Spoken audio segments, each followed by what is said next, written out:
Nous parlons du couple ce mois-ci dans Psy avec le père Jean-François Noël, prêtre et psychanalyste.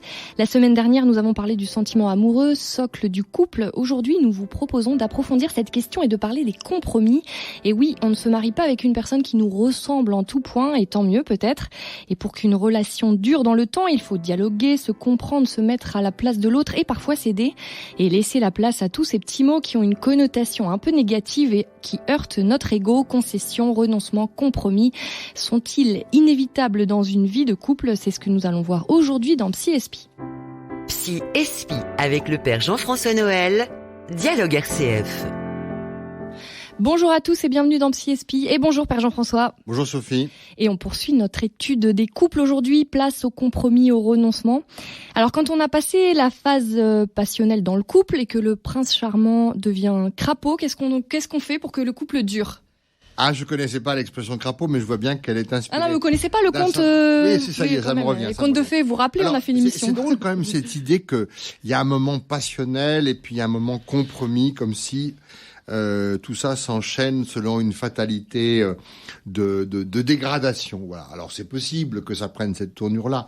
Moi, je pense que à l'intérieur même de la passion, d'ailleurs, ce n'est pas absent. Il y a d'abord je suis envoyé à un autre pour que cet autre devienne ce que je dois devenir. Je veux dire, c'est vraiment...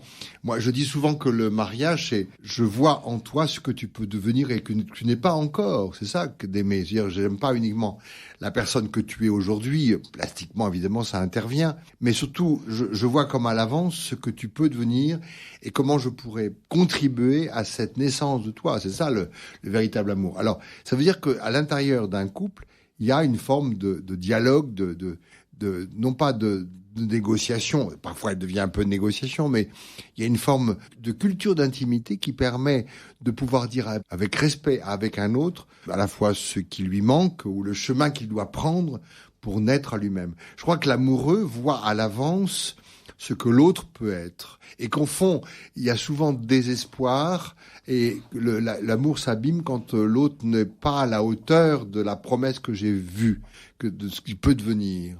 Donc, on n'aime pas une personne. On aime ce qu'elle vise, ce qu'elle peut donner, ce qu'elle peut être. Et c'est ça la promesse qu'on fait dans un sacrement de mariage. Je m'engage à faire naître en toi ce que j'ai entrevu. Alors, pourquoi je dis ça ? Alors, vous allez dire, encore une fois, de quel droit je pense une chose pareille ? Parce que Dieu pense pareil pour nous.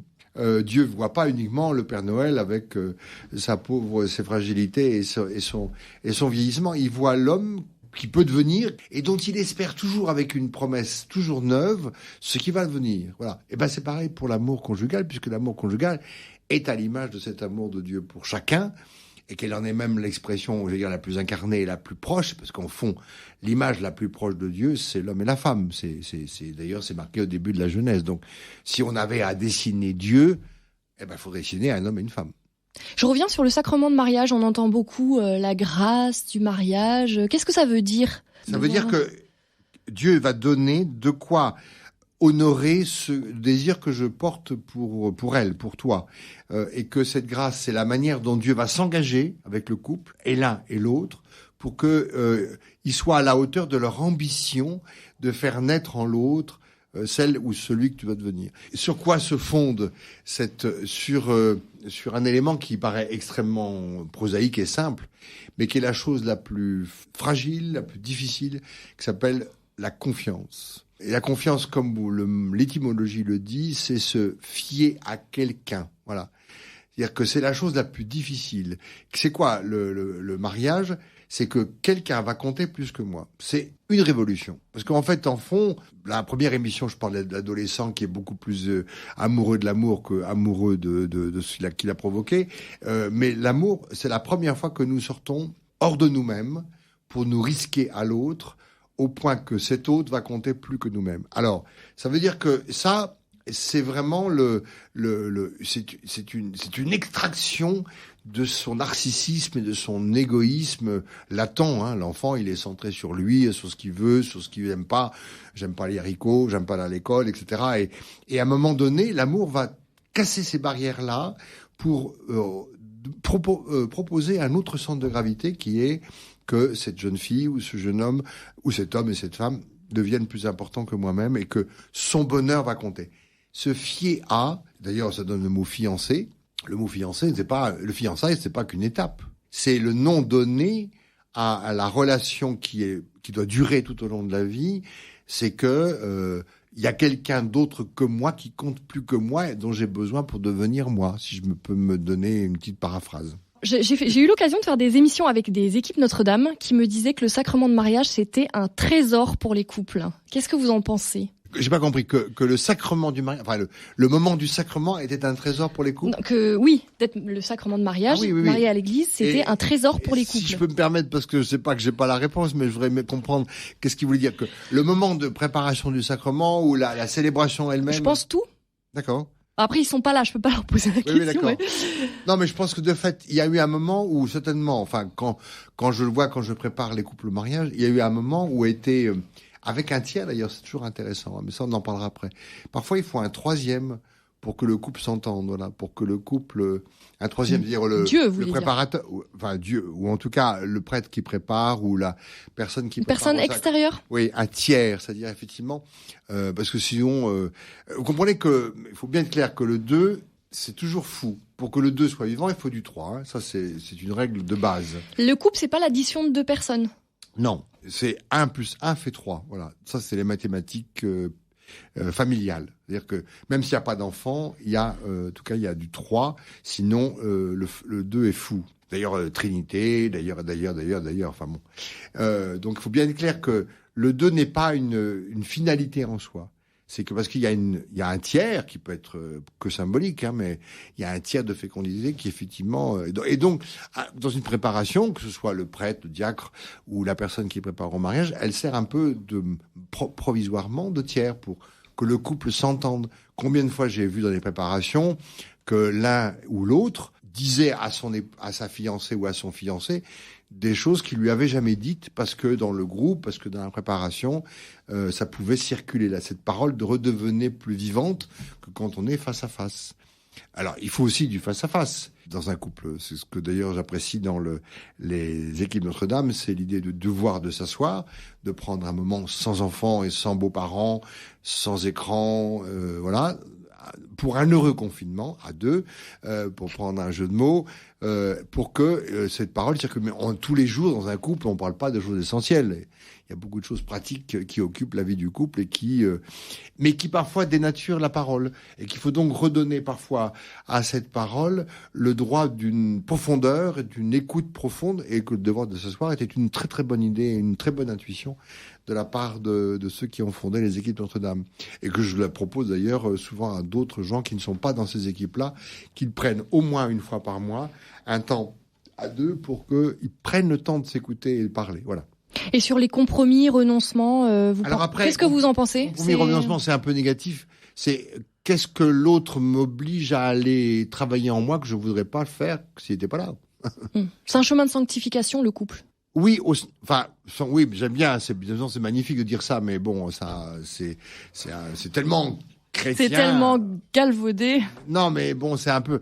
Moi, j'aime bien prendre le temps d'arriver pour que les mots ne perdent pas de leur intensité. Voilà. Alors, je ne sais pas si vous voulez devenir Sainte Sophie, mais pourquoi pas. J'en suis loin. non, mais voyez, c'est pour ça que, avant de parler de sanctification, c'est quoi d'abord ? Au moins de déployer tout ce que je porte en désir pour mon mari et pour Dieu, parce que alors, il faut bien être clair que quand j'ai parlé du tiers, il y a un des grands dangers du couple, c'est ou de le réduire à un objet, mon conjoint, ou de l'absolutiser. C'est les deux grands dangers. Et l'absolutiser, c'est-à-dire ? Je vais revenir. Le réduire à un objet, ça, c'est tout le monde comprend bien. Je te manipule, tu manipules. Enfin, ça marche dans les deux sens. Hein.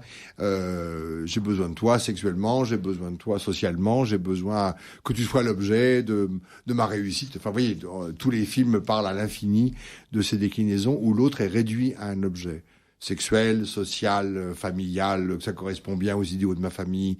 Tu es vraiment la fille qui correspond à ça. Et on voit bien que là, qu'il n'y a pas d'altérité, qu'il y a une réduction. Ça, c'est le premier danger dans un couple, c'est qu'il n'y ait pas de couple.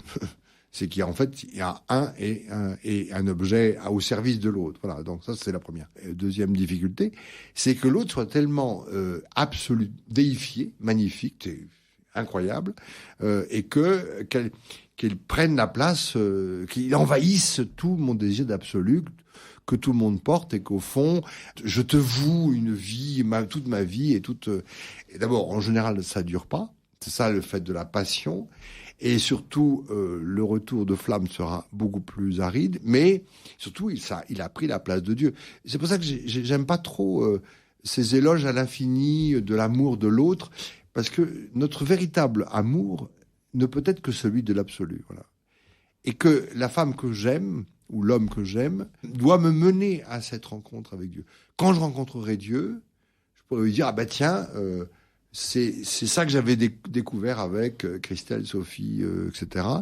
Et que c'est incroyable comme ce qu'elle m'avait donné, ce qu'il m'avait donné, me mène à cette rencontre avec Dieu. Que tous ces morceaux d'amour-là me fassent dessiner. C'est pas que l'amour éprouvé pour un humain est relatif, c'est qu'ils sont chemin qui me mènent à un peu loin. Et c'est ça le sacrement.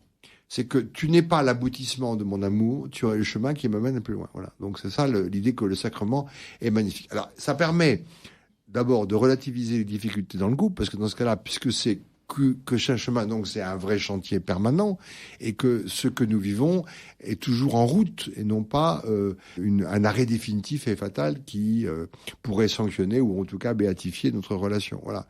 C'est pour ça qu'il faut que l'autre soit le chemin qui me mène plus loin. Qu'au contact de mon époux, de mon épouse que j'aime, je puisse dire, comme je grandis, comme je m'ouvre, comme je me dilate. Voilà, cette espèce de dilatation intérieure, ce surcroît d'existence qui est le premier fruit de l'amour. Et qu'est-ce que vous pensez de ceux qui veulent changer l'autre ? C'est assez fréquent, ça. On se dit, je le changerai. Ou je la changerai. Erreur fondamentale. C'est marrant, j'ai l'impression que c'est plus fréquent du côté des femmes que des hommes. Je pense que c'est un défaut de maternité, là. Je pense que c'est une erreur de maternité. Et souvent d'ailleurs, non seulement c'est voué à l'échec, mais là il y a la maternité qui est commencée trop tôt. C'est vrai que quand on est mère d'enfants, on a envie de les éduquer et de les amener à eux-mêmes.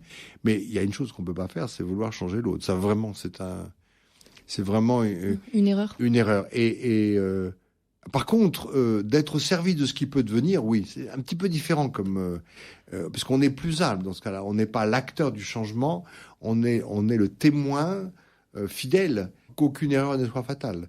Dans ce cas-là, sinon ça devient très vite éducateur. C'est pas le rôle. Et c'est pas le rôle du conjoint.